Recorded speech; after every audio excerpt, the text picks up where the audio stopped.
Alright guys, welcome. Here we have game number 2 in the quarterfinals of the Tiki Open number 5. We have DavidChester, the Protoss, in the top right, and he's playing against NKULUNKULU, who is the Zerg in the bottom left.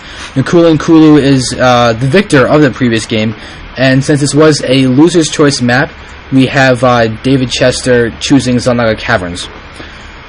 Which is a pretty good choice, because we do have a very wide open natural expansion here that makes it a little bit tough to defend for Zerg at times. So this can actually make 4-gating really powerful when you have that many entrances and that many options that you can do in the early game to push. So we do have DavidChester just continuing to do things normally. It does not seem like he's going to go for like a 10-gate or something. He's just going to macro up, do a normal probably 12-gate, 13-gate opening. We have NKULUNKULU, who could actually theoretically hatch first. We'll see if that happens or not. Okay. Apparently, Chester actually 4-gated one of my friends that played in the tournament. So we'll see how that, if he does that again. And we're going to see that NKULUNKULU is still not getting everything. He's got enough for a spawning pool now, and that is what he's going to go for.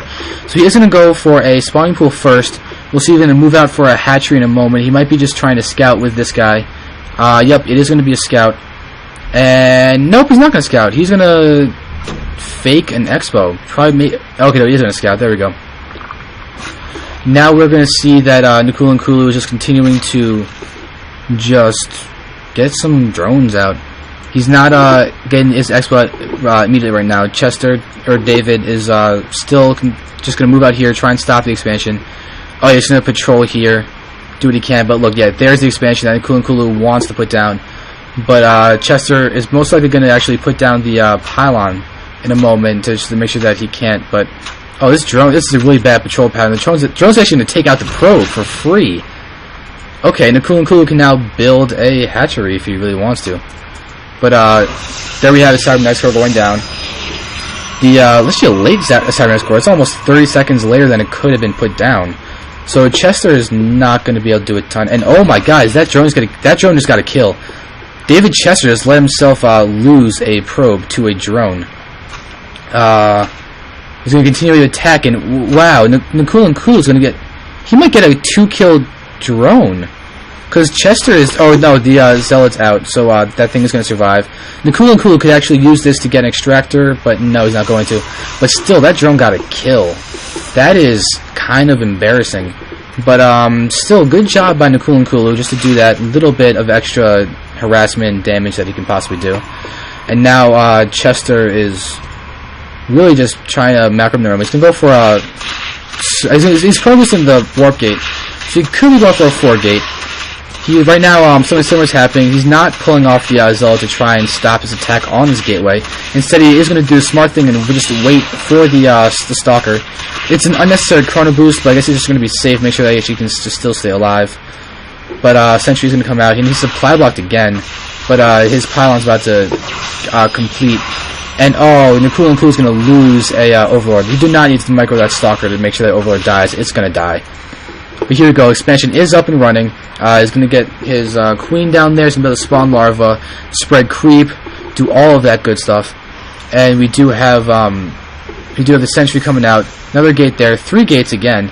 So he's going to try something similar. He's not using his assimilator to start mining. He is still chrono boosting the warp gate. However, it's only 3 warp gates, not 4. But sentry and stalker are both out. And you can actually just pick those guys off with that Stalker. Warp Gate is done. So now we're going to have Warp Gates that are going to start morphing. And we do have not a ton of economy from NKULUNKULU as much as I would expect him to do. He might be playing a little bit safer because of the fact that it's a 2-player map. And DavidChester seems like he's going to try and use gates ways to get in there. He's going to have Forge. He might actually start trying to prep for an expansion with cannons as support.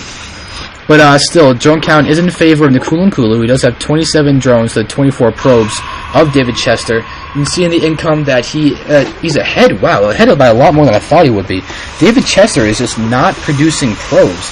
He's sort of just trying to do as much as he can with the little that he has, which is going to be a little risky. NKULUNKULU is getting a solid 300 minerals more than than DavidChester. And NKULUNKULU is just on.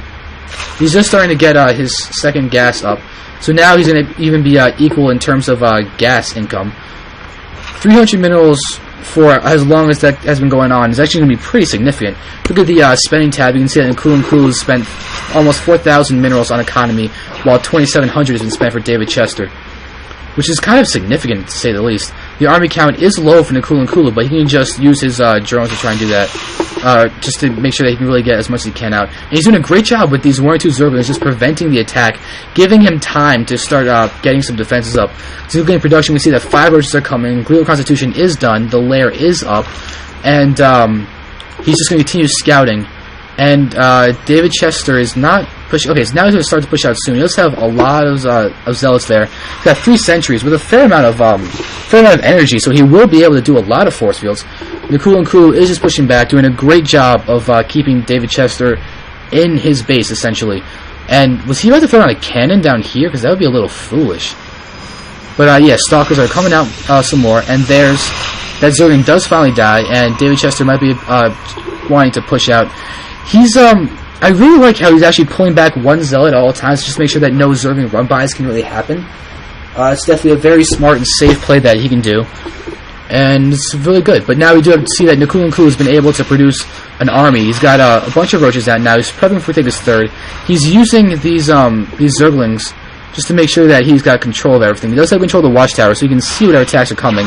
This stalker will take out this Zergling. We do have +1 attack from DavidChester. So his zealots will do a ton of damage against all these Zerglings. There'll be 2 shot kills against the Zerglings instead of 3, which is incredibly key, because right now there aren't there any evolution chambers out yet. Yep, the first evolution chamber is coming out for NKULUNKULU right now, and this is going to be actually pretty beneficial for DavidChester. He's just trying to expand. He's playing very passively, and these Zerglings are doing a great job of running around, scouting, doing some good things like that. This Spire Zergling is about to... Ooh, okay, Spire Zergling is about to die. I don't know if NKULUNKULU realizes the fact that he's down in upgrades right now, but he should be. We do have Hydra Den that's going to be coming now, so he's going to go for Roach Hydra again. And if you can out-macro DavidChester like he did last game, that'll definitely be a good way to do this, because he is out-macroing him right now. You can see that it's 100 food to NKULUNKULU versus 73 of DavidChester. So, oh wow, he did a little bit of run-by, did some damage onto this Nexus, forced a couple force fields. So that's 100, really, actually 1 full hallucination from the sentries that was just eliminated. And he did actually research hallucination. That's something that we did see in the production tab. So DavidChester could make use of that. Could probably bluff and like morph in probably some hallucinated phoenixes or something. Get some scouting done with those and really be able to know what's going on in terms of what NKULUNKULU is thinking. And that will give him a ton of information. We can see that there it is. There's the hallucinated phoenix that's going to run around, get the scouting information. And it's going to die to the queens and Hydralisk, but it doesn't matter. It's only hallucination. So I'm sure that NKULUNKULU is now cognizant of the fact that their hallucinations are on the field. You might want to get like it might be a little overkill to get an Overseer, but if DavidChester decides to start getting hallucinations of things like Colossi or Void Rays or something, it would definitely be a good idea to get an Overseer there, just so he doesn't waste attacks on the units that aren't doing anything. Now we do have a Twilight Council out for DavidChester. It seems like he is trying to do the same exact thing as last game. However, it'll be interesting to see if he decides to tweak it or something a little bit more effective, and doing something that he probably wouldn't lose if he did. But oh, look, the Overlord just barely escapes. But the macro game is so in favor of NKULUNKULU right now. It's kind of ridiculous, especially considering how little has happened. We do have ranged attack coming out, and Carapace is almost done. We do have +2 weapons coming down from DavidChester. So his ability to kill Zerglings in 2 hits instead of 3 is nullified now, because the upgrade for Carapace has been completed, and now they are even in terms of upgrades. So now there we go. We do have the Roach Hydra Force beginning to move out. We have the Creep Spread going down there. We do have the Hallucinated Phoenix scanning, not scanning, but scouting all this. It's going to die to this Hydra instantaneously, and this Force is going to be able to do a lot of damage. This army might not be able to take it, however, with some force fields that will help, but these Zealots are really going to have to get to enclose the distance. charge is being researched. That will definitely help that. Force fields and charge will absolutely destroy Hydralisks, assuming you can just close the gap on them. And the Hydras, if they try and run away, charge will make it so you can just catch up to them instantaneously, and the Hydras will essentially be dead. This Hydralisk moves so slowly off creep. It's incredibly dangerous to push with Hydralisk off creep, because if you are wrong, you will lose all of your Hydras. Now here we go. We've got a little bit of an exchange going here. We've got good force fields blocking the concave from the Zerg. We do see that he's pushing back though, and oh, these Hydras are just doing so much DPS. All these gate units are going down. We do have charge completed. They're moving and closing the gap, but there are just too many Roaches and Hydras. They're just not going to be able to do anything. The Hydras are taking out the Nexus, taking out everything. It's just a complete Zerg envelopment of the Protoss forces. And this is going to be GG. Everyone's just dying. This Hydra count is completely overwhelming. There are 24 Hydras here, and there's just Roaches as well. There's just no hope for DavidChester right now. He's got nothing to get back in this game. There's no hidden tech here, and there's GG from DavidChester. Well played. Definitely. Let's move on.